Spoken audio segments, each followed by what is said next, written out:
Hi, welcome to another edition of Ask Andrew. Each week I answer a film-related question submitted by you, one of our BMFI patrons. On to this week's question. Jack asks, my friend loves movies but isn't interested in watching films made before the late 1980s. What are some good ways to introduce someone to older films? What are some good starter films? Well, Jack, this is a really good question, and I don't know if it's fair to say it's a problem, but I think it's a problem, so I'll call it a problem. It's a problem that a lot of people have. And it doesn't necessarily only happen with younger people, though that's most often the case. This can really be a challenge.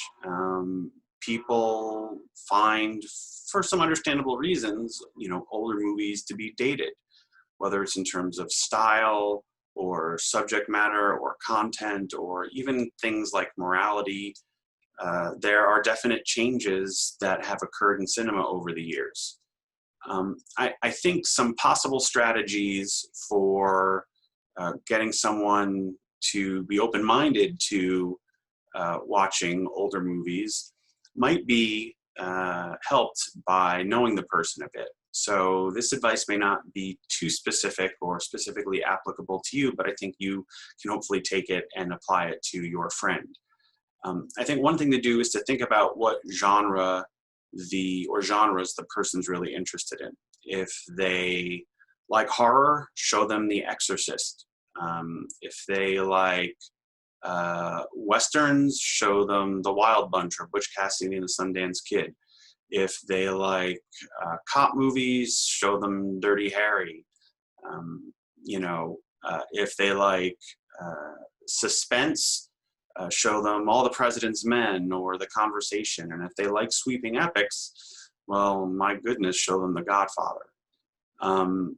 So I think knowing the person, knowing the genres they like, and even if they wouldn't say they're sort of a film person, you could show them, find out what genres of literature they like and show them films from those genres. If they're sort of into like superhero movies and stuff like that, show them the original Superman movie from 1978. That's a wonderful movie with, really good effects, especially for its time. But I think I think that's a good shot. And then there's always, I guess Tim Burton's Batman is late 80s, so never mind about that. In terms of some specific starter films, I think something like The Godfather is terrific, although I'll grant you that's long. If the person is sort of into politics and history, All the President's Men is a really good suspenseful movie. Going back a bit further, I think that, everybody, even if they're not a fan of, classic movies or older movies, everybody's heard of Hitchcock. So I think showing something like Psycho or Rear Window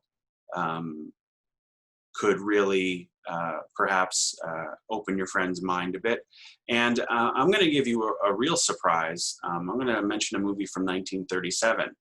When I was in college back in the 1990s, I took a film class and I was told I was going to see a film from 1937, and I wrote it off before it even started. I said, this movie is going to be black and white. Everything is going to be and look so old. The actors are all in it are all dead. How am I going to relate to this? But I actually really loved it. When I started teaching college classes as a graduate student and then as an instructor at colleges, I would show this movie to college students, and this was after 2000, and they would respond really well to it. I was teaching college classes in 2010, and the movie I'm about to tell you about was listed usually as the second favorite movie of the semester that people saw. And that movie is The Awful Truth from 1937. It stars Cary Grant and Irene Dunne.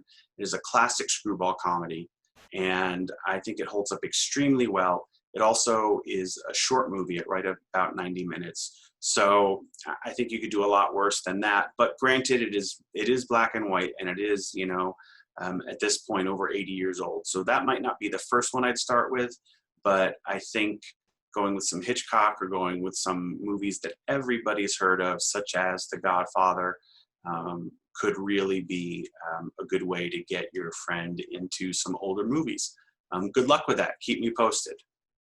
And if you have a film-related question, please consider sending it in.